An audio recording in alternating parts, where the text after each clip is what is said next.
Professor Bernard, shall we begin the session? Yeah, we can start with the session. Okay. Yeah. Yeah, sure. So with the audience permission, I would like to record the meeting.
Good afternoon to everyone.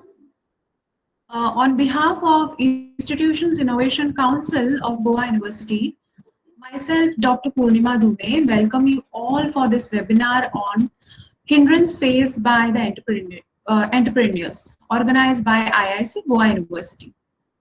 The resource person for this session is Mr. Ashley D'Souza. I extend my warm welcome to you for this session. To briefly introduce him, Ashley D'Souza is a founder of Hexcoders, a user experience design agency which is based in Vasco, Goa. Ashley started his entrepreneur journey in 2016 when he was a second year engineering student in Patre Kasasa College of Engineering. With an entrepreneur drive and a will to create, he started a small agency to provide web design services. And this is when Hexcoders was born, and it began his journey. As the time passed, he worked with web design and garnered clients as he went along. But at the same time, he felt that web design was becoming too much of a common field to keep working. Wanting to explore something new, he came across UX design. Now, at that time, UX design was a fresh and a new field of work. And it's due to its creative nature that was just a pull that was required. And so in 2018, Ashley decided for transition of Hexcoders from a web design agency to UX design agency. Focusing on this field, Hexcoders built up his clientele. The clients of Hexcoders range from local clients to the international clients. Slowly but surely, as a creative agency, Hexcoders was growing. The journey of growth brought a whole lot of changes. Hexcoders started out as a solopreneur venture, and soon, actually, it was a solopreneur venture, but for some time. But with its growth, it allowed for finally having a co-founder on the board. Along with the co-founder, a team of creative individuals also became a part of Hexcoders, providing services in design, strategy, and more. With this introduction of Mr. Ashley, I would like to hand over the session to him. Let us hear from the founder of Hexcoders about his experience and the challenges that he faced in bringing up this venture. I hand over the session to you, Mr. Ashley. Thank you. Thanks, ma'am, for the introduction. Good evening, good afternoon, everyone. My name is Ashley. As ma'am mentioned, I would like you all to interact with me using the chat box. So if you all can hear me, I would like you all to type in the chat box. Type hello, hi, anything, but type in the chat box just so that I know the chat box is working. I want everybody to interact with me using the chat box. So I would expect everyone to type in the chat box. Till I set up my screen sharing.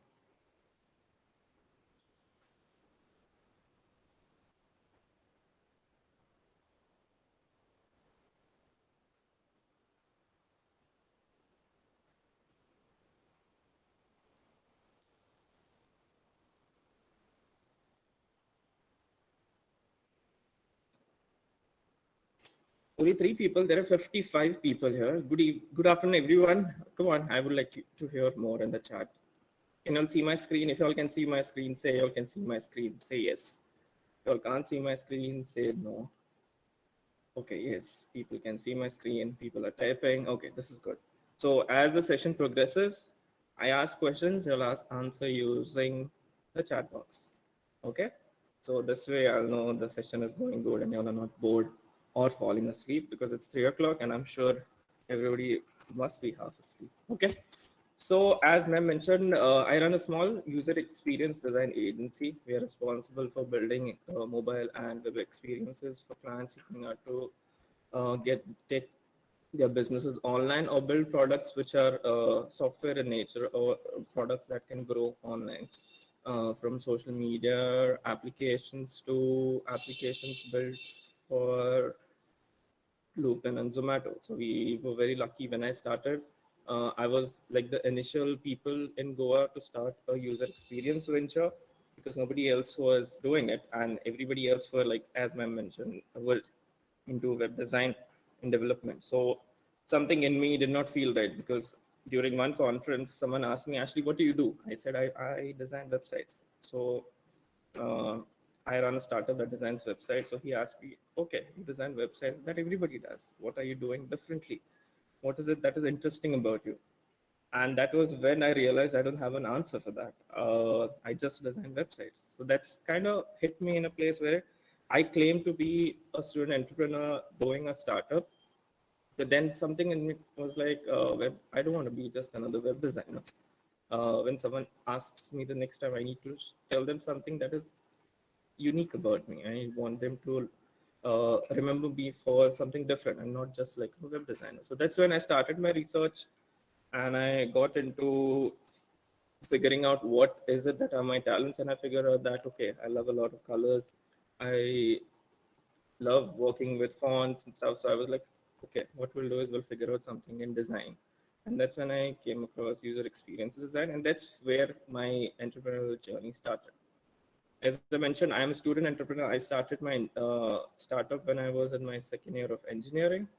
Uh, so from 2016 till this year, I'm going to complete 5 years of my startup in December 2021.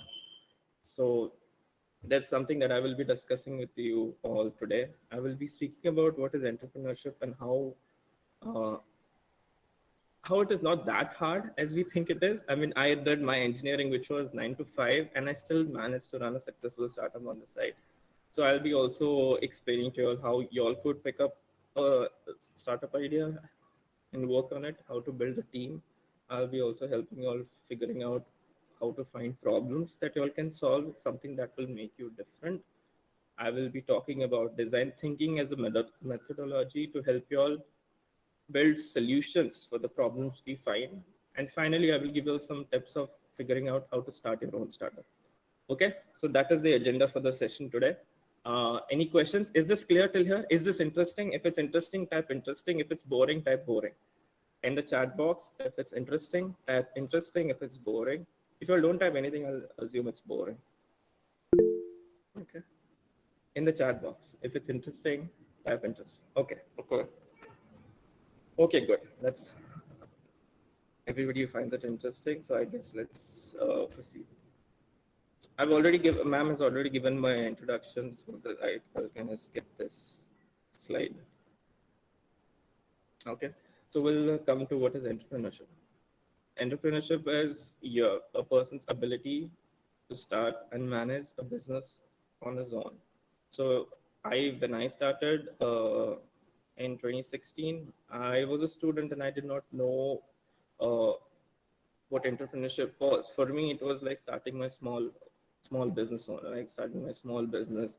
So that's when I started doing some research, and then I figured out, okay, a person who works something on his own, a person who builds his own products, a person who has the ability to market his product, start earning, is someone who is a entrepreneurship. Entrepreneurship is a fancy word being used in the 21st century. You can still call yourself a business person. You're still a business person if you run a business, right? Entrepreneurship just sounds very quirky and very fancy. So everybody wants to call themselves or entrepreneur. So you can call yourself a business owner, but yeah, 21st century calls everybody an entrepreneurship. Entrepreneurship is somewhere that you can or cannot have a team. And I was a solopreneur, which means I was doing it on my own. I ran a web design agency wherein I was the designer, I was the client customer relationship personnel. I was talking with clients, I was getting in leads, so everything was being done by me. So I was solopreneur. The Another part of that is that you can be a startup, you can be an entrepreneur and have a team as well. You could run your own team, which will build products that will solve the problems of the world. Okay. So coming to startup, what is a startup? Startup is the initial phase of a business. So when Zomato and Swiggy started, they started in a small location, right? They did not start, as soon as they started, did not start all across India. They started in a small location. So with your initial phase of your business is called a startup, wherein you put in your own funds and you bootstrap it on your own. You hire the team, you pay their bills, and then when you expand to other locations in the country, or you get in a fund manager on board who looks out for funding for your particular company, that's when a startup becomes bigger. And that's when your startup becomes like a multinational company or a big company. But when you start small and you're working in a small location, like I am a startup because I work out of Goa, I have my offices here in Goa. I will become a multinational company when I will have offices in UK, I will have offices in New York, I will be having employees working all across the globe. That's when I'll be called like a multinational company or a big company. But for now, I just have a team of 6 people, 6 to 10 people. I process a few number of clients who pay me well. I'm able to pay my employees and keep a good amount of profit for me. So I call myself a startup. Okay. Till here, any questions? An entrepreneur is someone who can start his own business, manage it, and execute everything that he plans to do. And startup is something that the entrepreneur starts, like a brand or a company that he has minimal funding. He has a small team, like 2 or 3, and he services clients in a limited location. Okay. So till now, everything is clear. Till now, everything is clear. I want the chat box people to chat.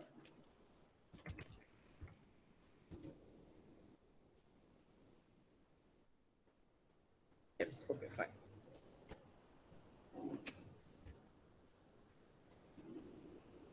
Okay, so why did I start? Why did I start something on my own? Why did I want to become an entrepreneur? In this age, everybody wants to be an entrepreneur because it's fancy.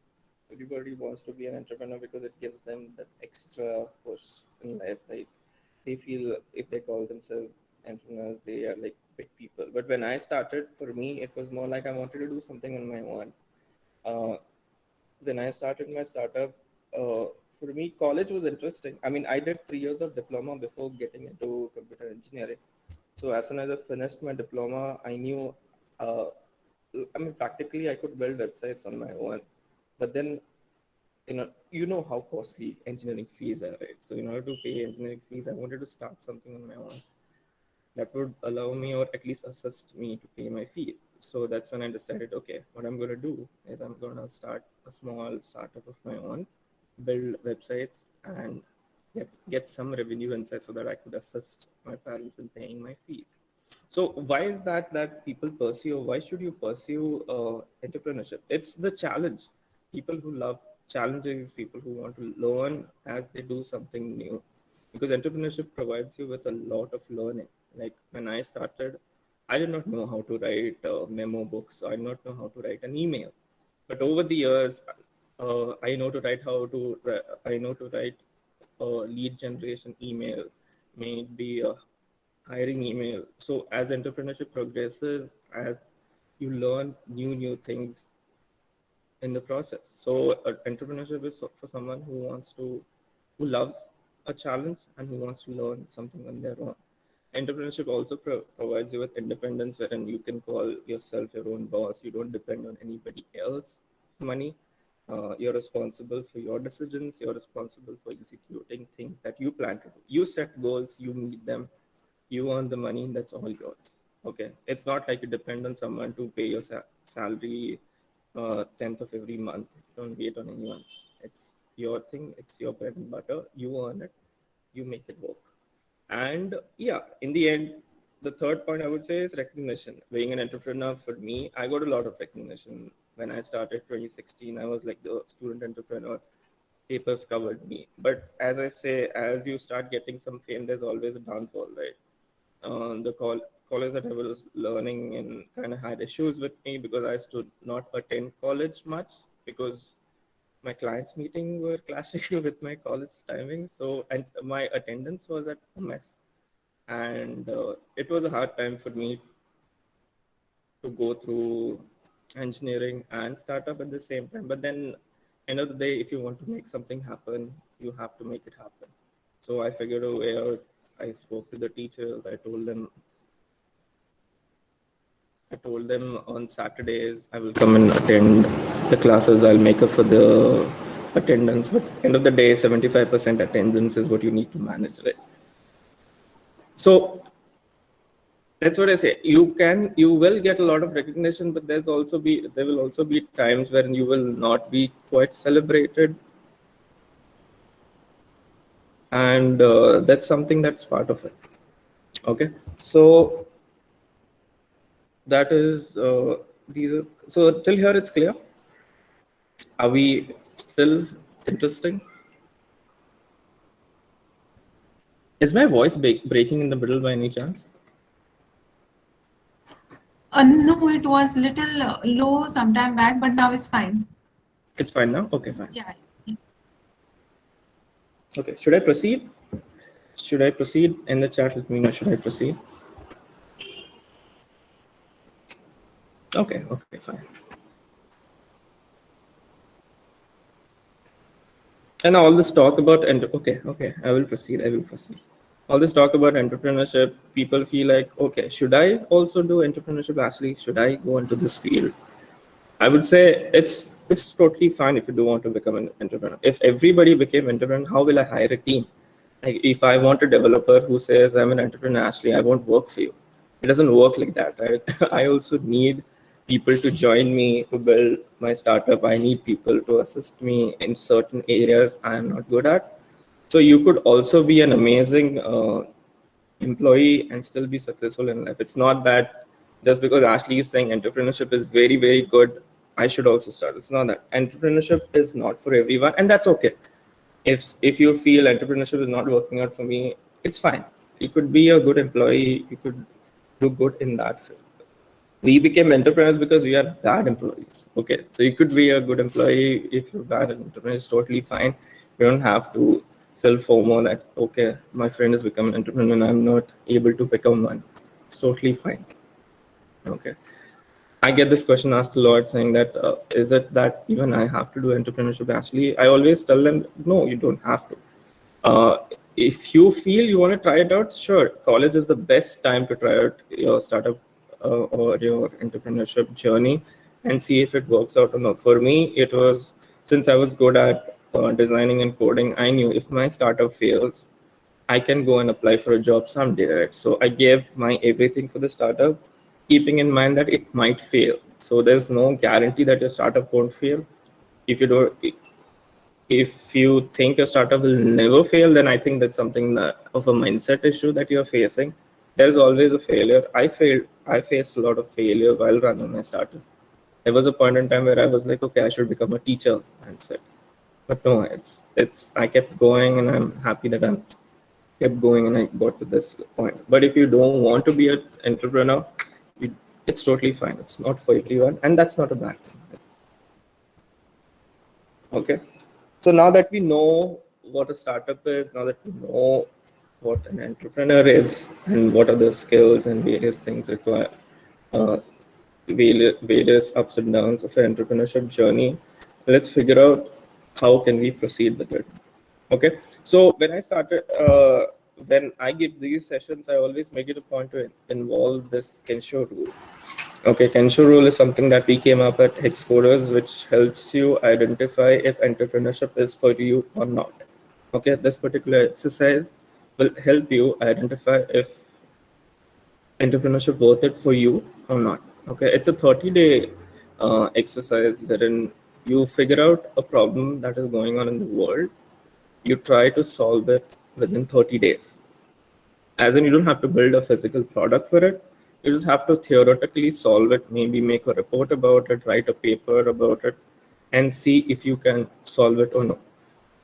In these 30 days, you'll get a clear picture of where you stand when it comes to entrepreneurship, or where you stand when it comes to your interest in this particular project. Okay, it's this Kensho rule can be used for building a startup or trying out a particular solution for an idea, or even if you are an entrepreneur already and you want to try something new. So 30 days is a good time for you to try.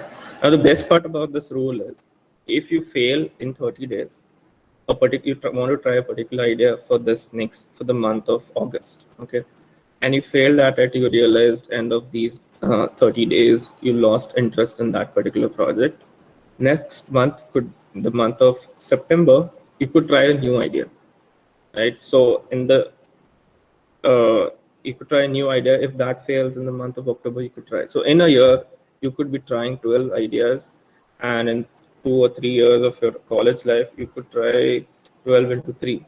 So many ideas at the same time, more than 24 ideas. I'm sure out of those 24 ideas, at least one of them will work, right? So that's how Kensho rule helps you identify. If you think that entrepreneurship end of the 30 days entrepreneurship is not for you, then that's totally fine. But if you feel you still want to proceed with it, next month is a new month. You figure out a new idea, figure out a new solution, and go ahead with it.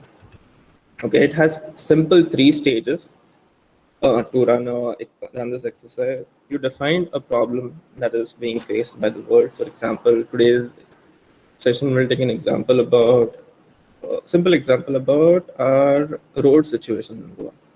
The road situation is messed up, right? There's a lot of potholes, rains are here, and a lot of activists are shouting about it. So how can we solve the road situations in Goa? So that's your problem. You refine your problem and you identify if you want to do this particular solve the road problem in a particular area in Goa, or you want to solve the road problems for the entirety of Goa. So you identify your boundaries, you identify how much you can take up, and then you execute your strategy. There's 3 stages. You define the problem, you refine the boundaries of your problem statement, and you figure out what part you think you can solve, and then you try and execute that particular solution for your problem. If it fails, you go back to redefine that idea, refine, execute. So it's like a circle, it keeps going. If you mess up any stages, you can always start at the defined stage. Okay, so as I said, you define your idea in all possible aspects thoroughly. So for us, the road situation in Goa is the problem for today. We'll try and refine how to build a product that will solve this particular road situation, and then we execute whatever product we build. We will try and test it out with a small set of users in a small location and figure out if it's working or not. If it works, you go ahead, build it full time. If it doesn't work, start with a new problem, start with a new solution, and get done with it. Okay, is it clear till here? Is Kensho rule clear till here? I want everybody to type in the chat. Okay, let's see if you all remember. What are the stages of Kensho rule? Let's see, how many stages in a Kensho rule and what are they? Type. There are 3 stages in Kensho rule, and what are they?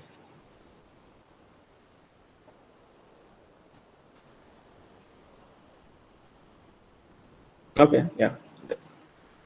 Stop copy pasting. Just remember, there's refine, there's define, there's refine, and there's execute. Okay. Okay, fine. So as I said, as you do this as you execute this rule, as you try get a hang of it, you'll be working on loads of ideas in a year. You'll be figuring out one idea that works for you, and then you will proceed with that and build a product and see how things work out from there. So I'm not telling you to waste an entire year. I'm just asking you to try out entrepreneurship just for a month. Identify a problem, figure out the solution for it, try it out for a month. If it doesn't work, leave it. If it works, go ahead and pursue it full time. That's all I'm asking from you. Okay. People be like, entrepreneurship is a lot of hustle, Ashley. I don't think I can commit. You can commit 1 month. I mean, come on. Okay. So one of the best things I like to say always to my to people who come to me asking me, Ashley, how you became a student entrepreneur? Is college going on? How are you doing this on your own? So I always tell them, you search for problems, not ideas. Whenever you all are told, or whenever we were told in college that you need to do a final year project in AIML, first Google search was best ideas to work on in 2021. We always speak about ideas, and nobody types and says, what are the problems the world is facing right now? There's so much climate change happening, so much activism happening about the road situation in Goa. Instead of building products that solve a real world problem, what are we doing? We are just Googling best projects to do for in the year 2021, download the source code or whatever material available, just redo whatever is being done online, and that's it.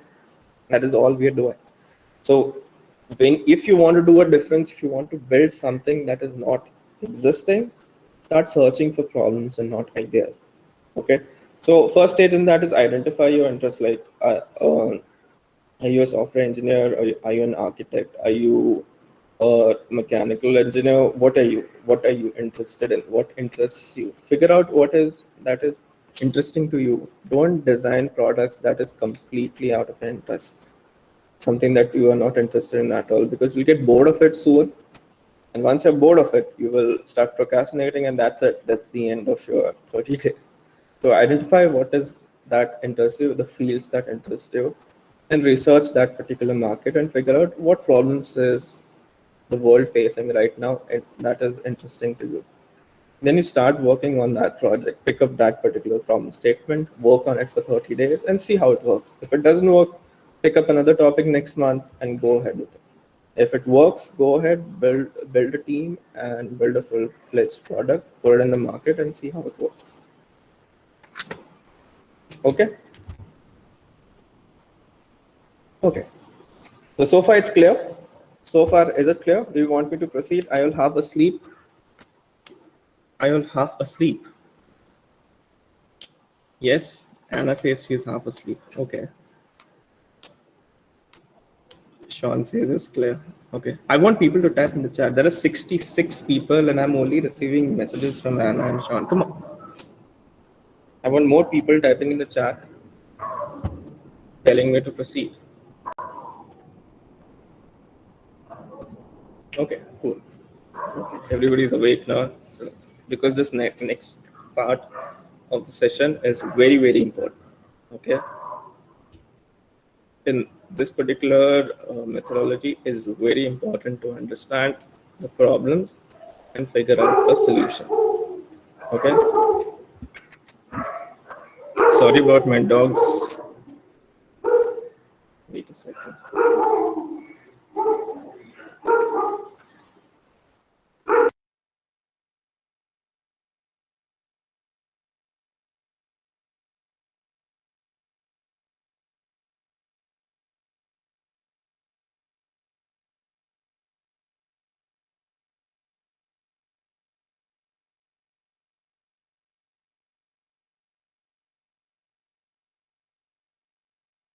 Okay, I'm back.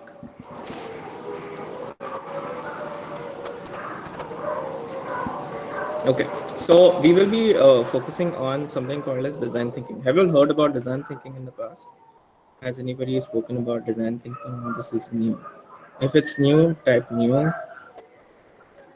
Have you all heard about design thinking in the past? We'll be using design thinking to solve real world problems. Okay, I'm not talking about building projects that are already being done. I'm talking about building projects that will solve a real world problem. Okay, am I audible? Yes, sir.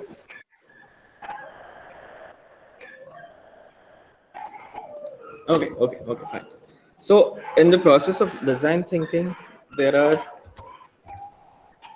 5 stages. Okay, I wanted to remember each and every stage. I will question in the beginning. There's empathize phase, there's definition phase, ideation, prototype, and test. Okay, there are 5 stages: empathize, define, ideate, prototype, test. Try and remember all of these. I will ask in the end. Okay, so in the empathize phase, let's take an example. Let's take the same example about the road situation in Goa.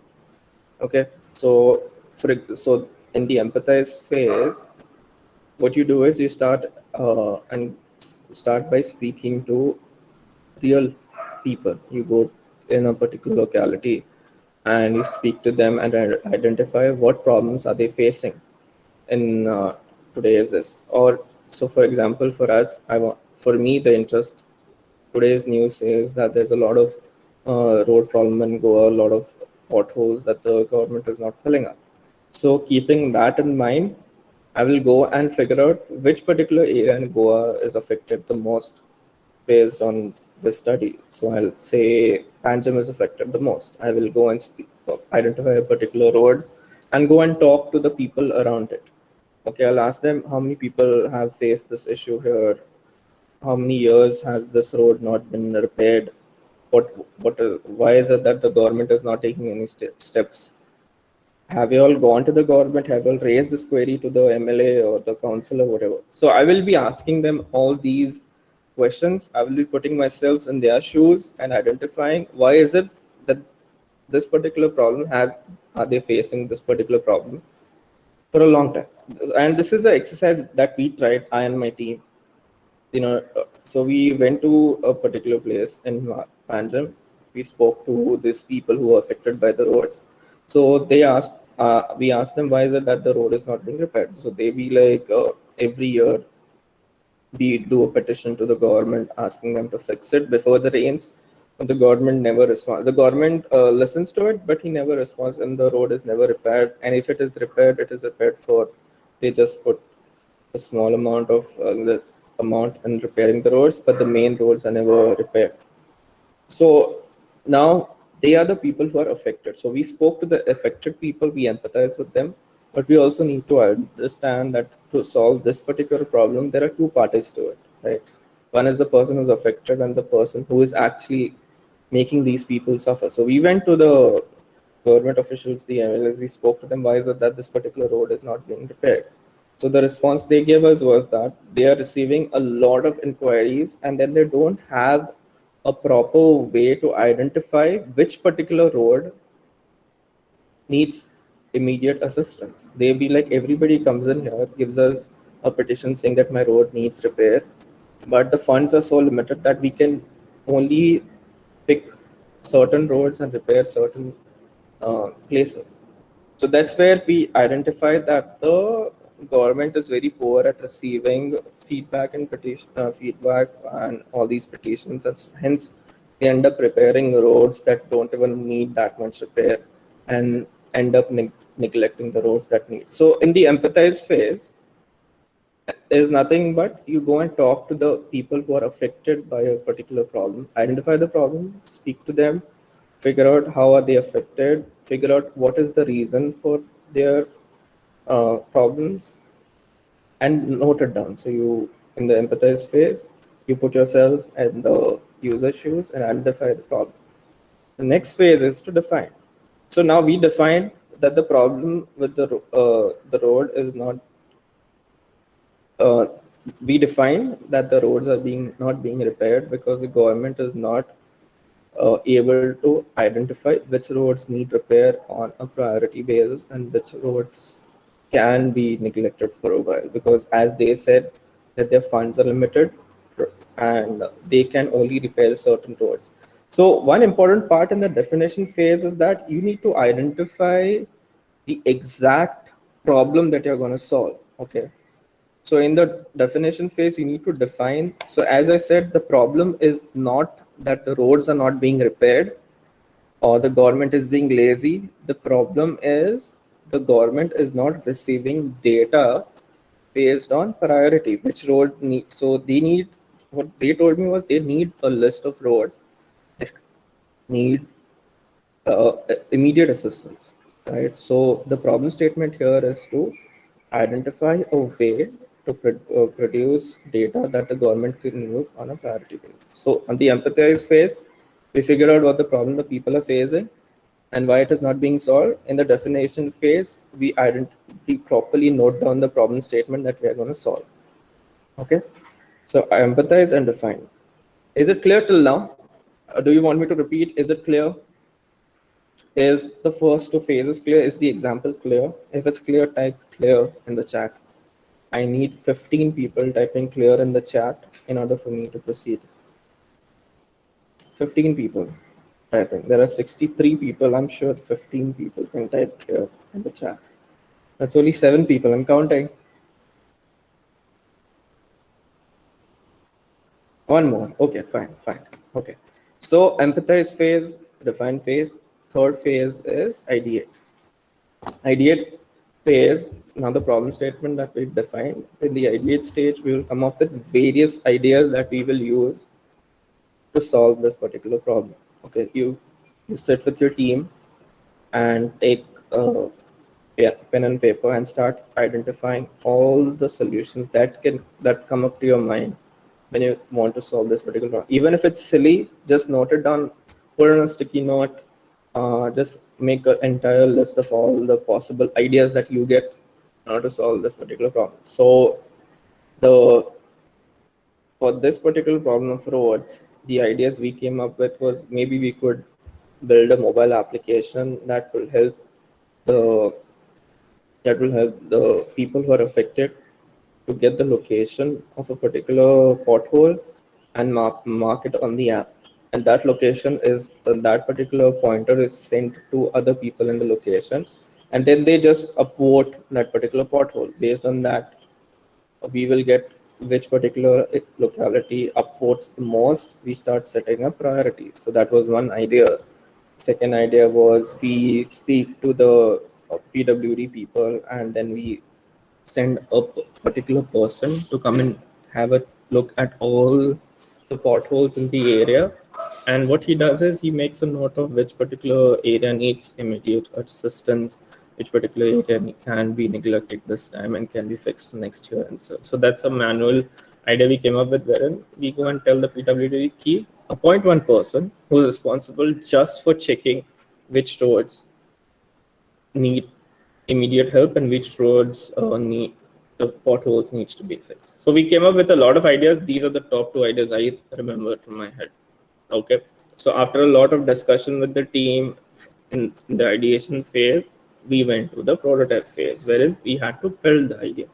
So what we did was we took the idea of the app and we built an Android app which would allow you to, based on your location, it will tell you all the potholes that are there in that particular location. Okay, so if there's a pothole right in front of my house and somebody has already listed it, you will be able to see that pothole. What you have to do is just go there and click upvote, which means that you agree that this particular pothole needs assistance.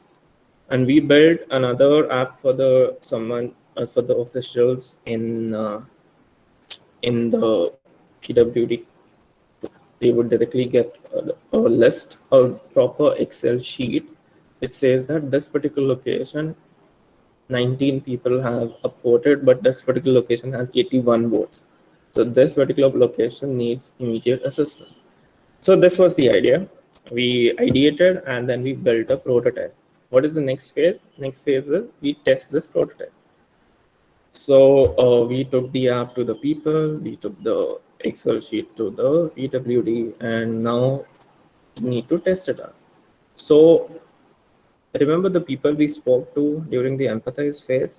So during the test, these people come back. We need to go to these people itself and tell them, see, last time I came here, you told me this is the problem we were facing. The government was not listening to you. But here I built a portal for you to record this particular pothole, and then the government will have a look at it. Okay. So that was the entire app that we built. But here's the problem. The app failed. Okay. The people who we went, the Empathize Phase, they were like, why would I specifically download an application from Play Store just to record a damn pothole? So that was so out of the 25 people who we spoke to, they out of that 21 people did not want to download the application. They were like, we don't want to download a separate application. Was it solving a problem? Yes, the app was solving a problem, but did the user like it? No. What is the main purpose of design thinking? It should be very, very convenient for the user to use the application or use your solution. That's why Empathize Phase is very important. Why we failed? Because we forgot to ask them, if we had to build a software project to solve this problem, what kind of platform would you like to use? So that is something we missed during our empathy phase. That's why our test failed, and we did like 2 months of work on the particular platform, and then the users were not liking it. So what we did, since our test failed, we went back to the definition phase. We defined and refined the problem statement. We came up with a better idea, wherein this time you just go to www.potholescore.com or something. Don't Google it, it's not up. potholescore.com, and then you can directly locate and identify that this particular pothole needs work. We built the prototype, we went back to the testing phase. This time, out of the 25 people, almost everyone were convinced that, okay, I already have a browser. I can go to this particular website and locate it. It won't stay on my mobile. So that's a good thing. Okay, so that is how we were able to figure out that building an Android application was not the solution, not the ideal solution. It was a solution, but not the ideal solution. But building the web app was something that helped the users communicate with the government in a better way. Okay, so that is design thinking as a process. Okay, so is it clear till here? Was the example clear? Do you want me to elaborate on something? Was it interesting or was it boring? And should I proceed? I think I have a couple of slides. Was it interesting or was it boring? Someone said boring? No, someone said clear. Srishti says it's interesting. Everybody, where are the 61 people? Everybody's asleep. Come on. Type. Interesting, boring. Okay, since I'll say it was interesting. What are the 5 stages of design thinking? 5 or 6? How many stages are there in design thinking? What are the 5? Okay, there are 5 stages. How many? What? Empathize, define, ideate, prototype, test. Okay. If a test fails, which stage do we go back to? If a particular test fails, what is the stage we go back to? I want other people typing as well, okay? I want other people typing as well, otherwise I won't proceed. If a test fails, where do we go? Okay, definition phase. Okay, fine. Why does a test fail? Because of which phase does a test fail? Why did the people did not like my application? Why did they not like my application? Okay, correct. Empathize phase. Anna says prototype. Yes, even if the prototype is, so if we build a prototype that the users don't like, prototype is also responsible for a test failure. So good catch over there, Anna.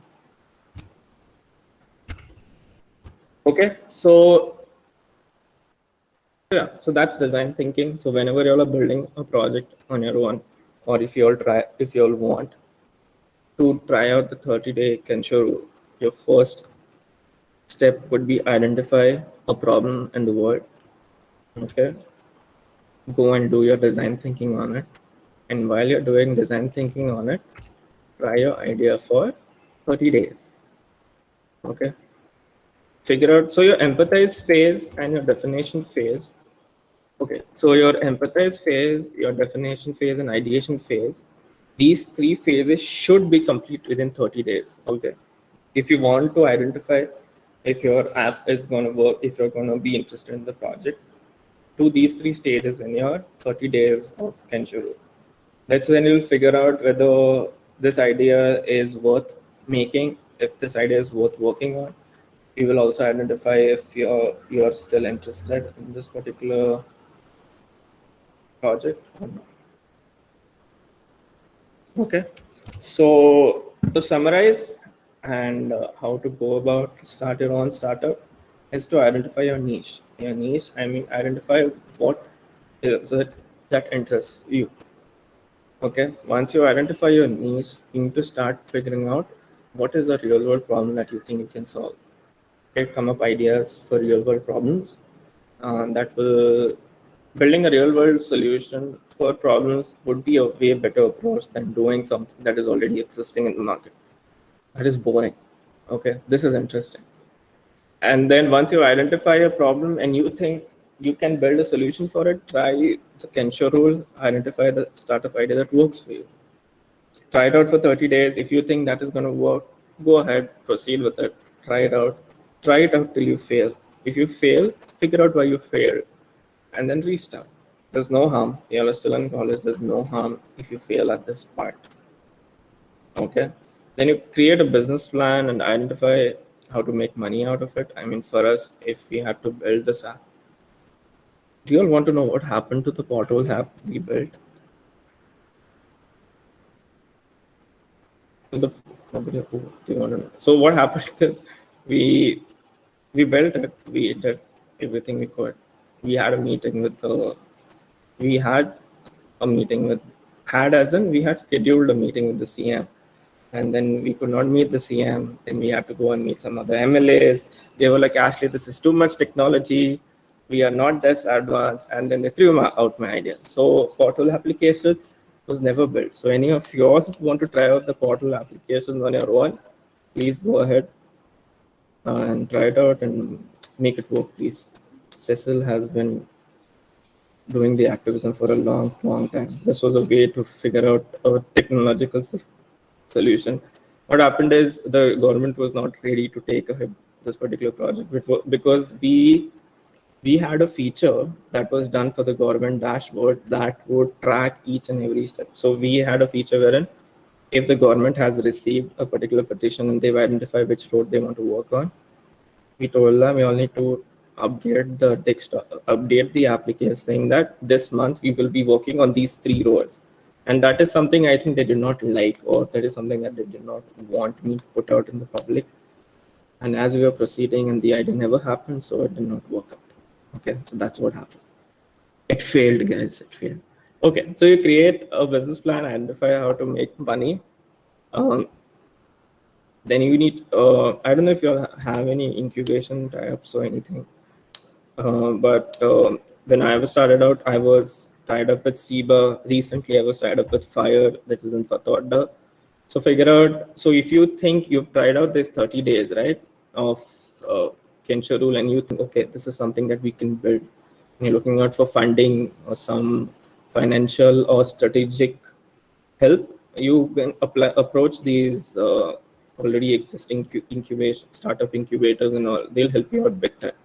They are very helpful when it comes to this. They will also help you to create your own business plan and stuff like that. So it's a very good deal.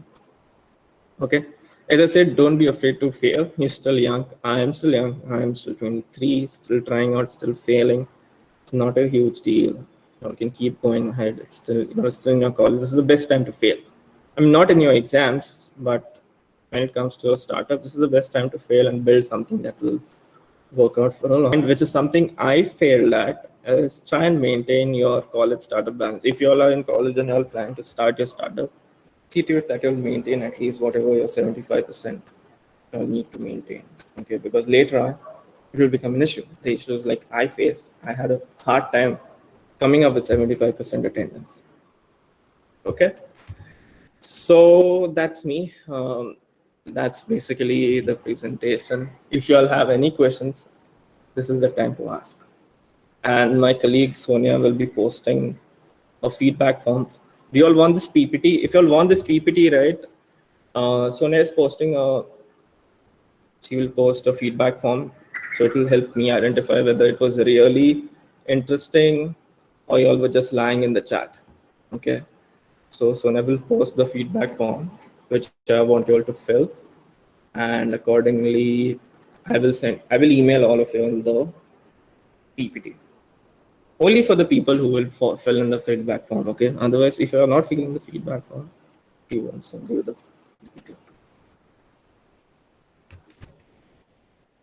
Okay, so that's all. Any questions you have? You can follow my Instagram, and I post a lot about the future of work on my Instagram, and you can follow our accounts. Okay, any questions? I don't think there are any questions.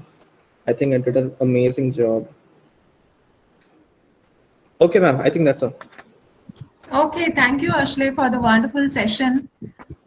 It was really nice, to listen to your experience, as well as you gave the students, going down to their level. You explained them how to begin, how to start a startup from scratch. So I would like to formally extend my word of thanks on behalf of IIC Goa University.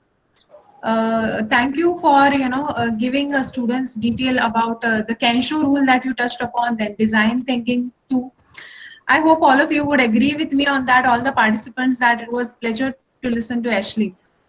And yes, you kept the audience attentive throughout the session by making it a more interactive session. You made them to type in the chat box. That was a lovely idea to keep them attentive throughout. Yes, thank you so much, Ashley. Thank you all the participants, faculty members, research scholars, as well as students for actively participating in the session. Thank you, IIC, for giving me the opportunity for coordinating this session. Thank you, one and all. We would wind up the session now. I would stop the recording and we'll wind up. Thank you.